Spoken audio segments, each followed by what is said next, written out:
कभी सोचा है हजारों साल पहले की आवाजें कैसी होंगी? मानवता की वो पहली आध्यात्मिक पुकारें जो समय के पार जाकर आज भी हमारे बीच गूंज रही हैं। ये अपने आप में कितनी बड़ी बात है ना? ये एक लाइन ही हमें उन भजनों की प्राचीनता और गहराई का एहसास करा देती है जिनके बारे में हम आज बात करने वाले हैं। तो चलिए जरा और गहराई से समझते हैं, आखिर ये प्राचीन प्रार्थनाएं हैं क्या, जिन्हें हम वैदिक सूक्त कहते हैं। तो सबसे पहले ये समझते हैं कि सूक्त आखिर है क्या। सीधे शब्दों में कहें तो ये वेदों के पवित्र भजन हैं। और वेद, जैसा कि हम जानते हैं, हिंदू धर्म के सबसे पुराने ग्रंथ हैं।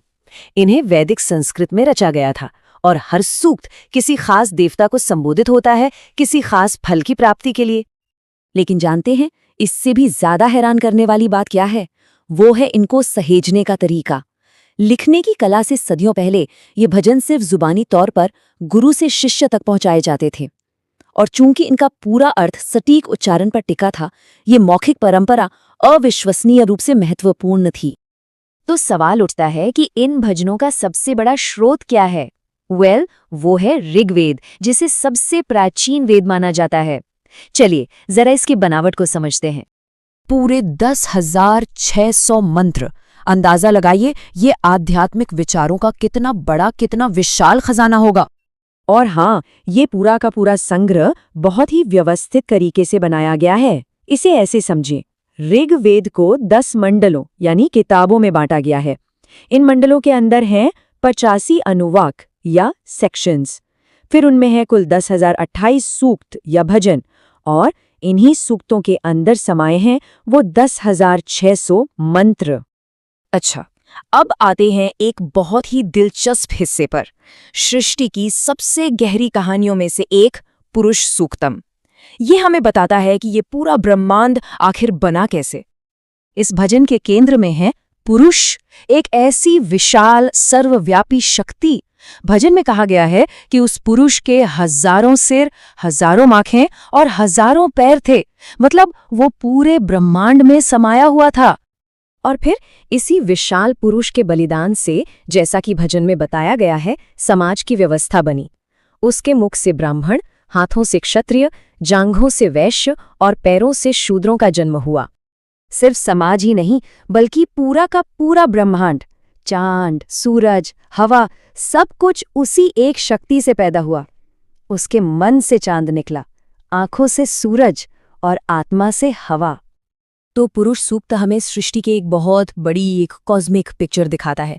पर वेदों की असली खूबसूरती जानते हैं क्या है? वो ये है कि वेद सिर्फ इतनी बड़ी बड़ी बातों तक ही सीमित नहीं है। वो हमारी रोजमर्रा की जिंदगी, हमारी छोटी मोटी जरूरतों और इच्छाओं को भी उतनी ही गहराई से छूते हैं। जरा इन प्रार्थनाओं का दायरा देखिए। लंबी उम्र और अच्छी सेहत से लेकर धन और दौलत तक, पापों से मुक्ति, ज्ञान, सुरक्षा, एकता, मतलब जीवन का शायद ही कोई ऐसा पहलू हो जिसे इन भजनों में छुआ ना गया हो। मिसाल के तौर पर आयुष्य सूक्तम को ही ले लीजिए। ये एक लंबी, सेहतमंद और बिना किसी रुकावट वाली जिंदगी के लिए एक बहुत शक्तिशाली प्रार्थना है। और ये एक ऐसी इच्छा है जो हजारों साल पहले जितनी सच थी उतनी ही आज भी है। फिर एक और है अघमर्षण सूक्तम। यह है शुद्धि के लिए, मतलब अपने पापों को धोने और अपने असली स्वरूप को, अपने ट्रू नेचर को समझने के लिए।